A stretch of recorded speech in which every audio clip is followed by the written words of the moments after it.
Did you hear that sound? I believe the gate is finally unlocked. That was anticlimactic. He could have at least included a flash, a bang, or a puff of smoke. Let's head in before Ringabel has a chance to flap his gums again.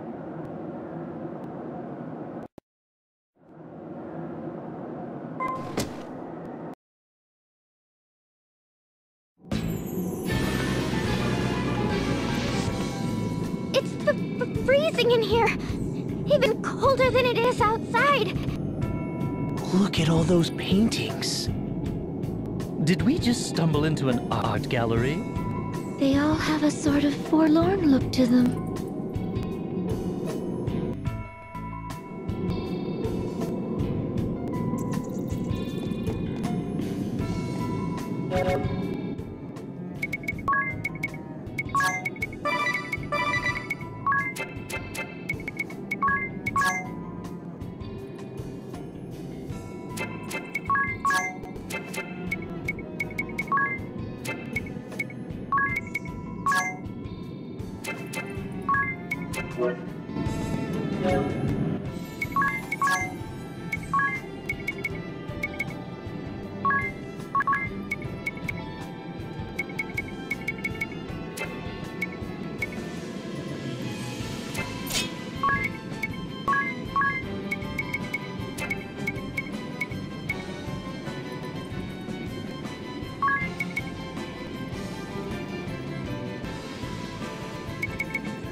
what a large portrait.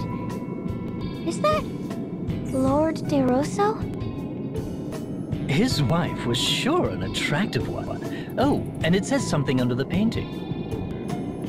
Lester, eldest son of the House de Rosso, future clergyman of the Crystal Adventists and cardinal of the Crystal Orthodoxy, born in the land of Eternia on a cold winter's day. So, that's his mother, not his beautiful young wife. And that little baby is Lord de Rosso. Clergyman? Of the Crystal Adventists? Is something the matter, Agnes? The Crystal Adventists were the predecessors of the Crystal Orthodoxy. It is now known as the Old Faith, but it hasn't been practiced in over 2,400 years. How could he have been a member of the Adventist clergy? According to this portrait, Lord de Rosso is incredibly old, even ancient. Yes, indeed. For I was born of these frozen lands in a time some 2,400 years from this day.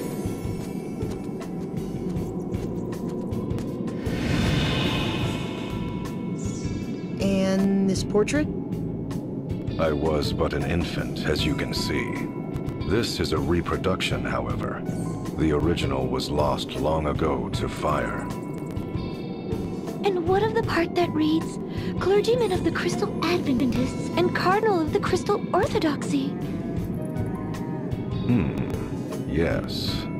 As Wind Vestal, you would be expected to take interest in such matters. But ere I delve into the matter of the Old Faith and the Orthodoxy, allow me to tell of the founding of this land.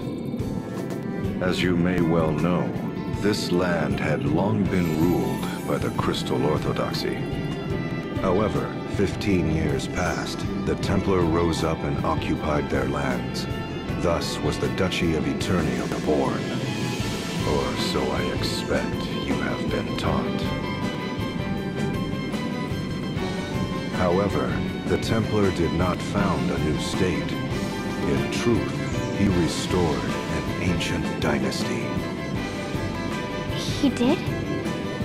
Long before the Crystal Orthodoxy ruled this land, it was known as the Kingdom of Eternia. In a time 2,400 years past, Eternia was a bountiful land blessed with 4 distinct seasons. The highlands were not as lofty as they are today. People and ideas flowed freely from other lands.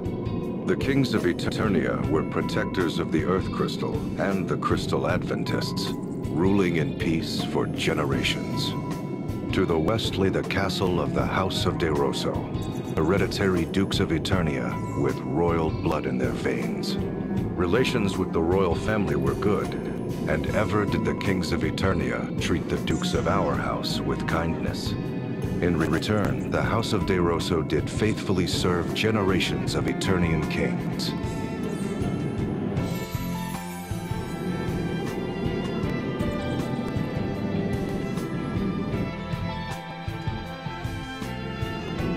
A family portrait by Lord de Rosso. Little did he know of the approaching maelstrom. Such tragedy that we could not possibly fathom.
portrait by Lord de Rosso. Little did he know of the approaching maelstrom. Such tragedy that we could not possibly fathom.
What magnificent vestments!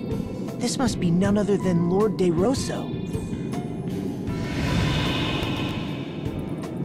'Tis a portrait of my ordainment as Cardinal of the Orthodoxy. I was as yet... No, let us move on to other matters. I was born of the House of de Rosso, hereditary Dukes of Eternia. Blessed was my youth. My parents showered affection upon me, and I was beloved by the people. And the king bestowed favor upon me as well. Upon royal recommendation, I was made a cleric of the Crystal Adventists, the Old Faith, in my 19th year. I devoted my body and soul to my clerical duties, for king, for kingdom, for faith. Sleep became an oft-missed luxury. But before long, a new tide began sweeping through the Crystal Adventists. There were those who wanted the clergy to control the 4 crystals of Luxendarc, rather than local monarchies and temples. That belief formed the core of the Crystal Orthodoxy. The Eternian royal family, keepers of the Earth Crystal, immediately assented to this new way. I soon found myself appointed to the position of cardinal in the Orthodoxy. Me, a mere cleric. Cardinal de Rosso. Those were my days of glory. Even now, the mere sound of the then new title is dear to me. The old faith was remade entirely into the Crystal Orthodoxy, and the decision was made to elect a Grand Patriarch to rule. Thereupon, cardinals throughout the world gathered for a conclave to elect the first Grand Patriarch. Amid the conclave's maelstrom, I was approached by a cardinal who wished for me to vote for his choice. I suppose it was my youth and sincerity that made me reject the notion out of hand. But that was my downfall, for I was forced from the position of cardinal by the fraudulently elected Grand Patriarch. I had been but fervent in my beliefs and ideals. What I did only for the Orthodoxy and for the people of this world. The Old Faith and the Orthodoxy. The Kingdom of Eternia and the Duchy. That was all a bit hard to follow. I agree. There are no major differences in teachings between the Old Faith and Orthodoxy.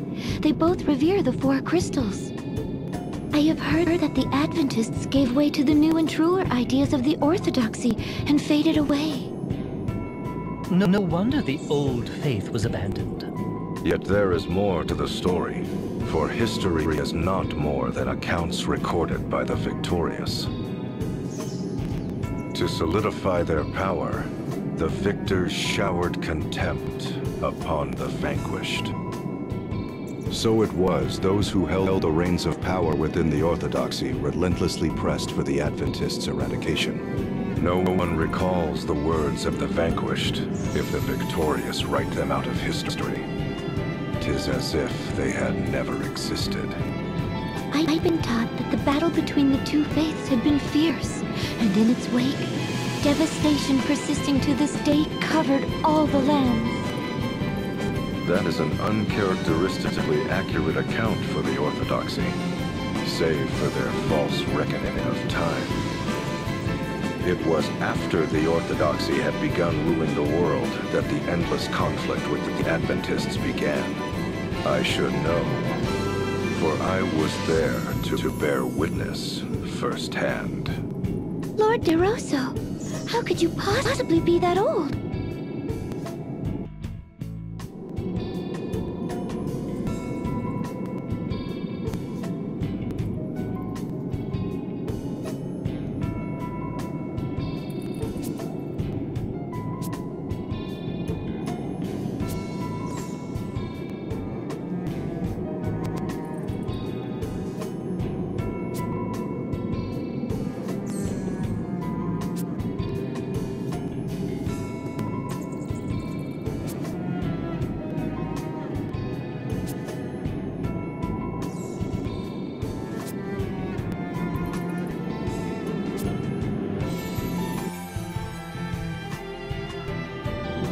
Lord de Rosso's ordainment portrait.